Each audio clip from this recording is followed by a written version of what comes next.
I was with my mom until the age of 12, and then after 12, I went to foster care.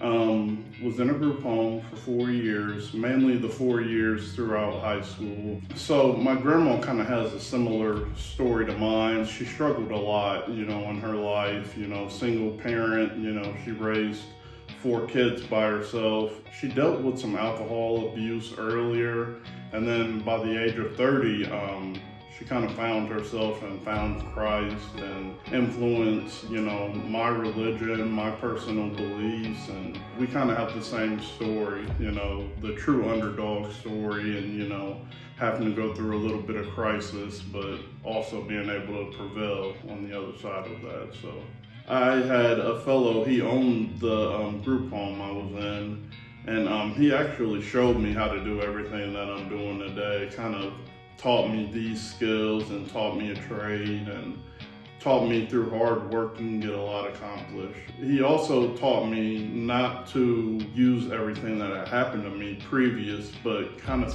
share it as just inspiration for other people and hopefully inspire our guys to just not realize that the problem is there, but also realizing that you can get through anything with faith, hard work, and dedication.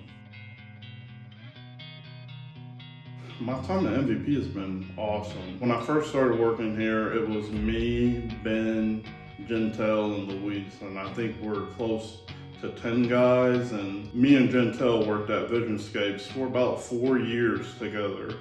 And my first day moving into my house, which I stay across the street, I seen he was working and he had on a work shirt, and I called out his name, and I could tell, it'd been a couple of years since we've seen each other. We embraced and talked and, told me a little bit about MVP and Bridget Grace. And, at that time I had recently went through a car accident, so my back was in pretty bad shape, and I honestly didn't know if I wanted to keep doing landscaping and, doing what we do every day. And it took about 6 months of him convincing me and telling me, it's not just a landscaping job. You'll get to mentor, you'll get to, affect people in a positive way. And, after some convincing, it was around June of that next year that, I started, and I'm very, very thankful for being here. He didn't lie to me. He told me, you'll get a chance to influence people, and you'll get a chance to help out teens and guys transferring from that, high school stage, moving into adulthood, and, you'll get to help guys in that way. So I would love to be a coach one day.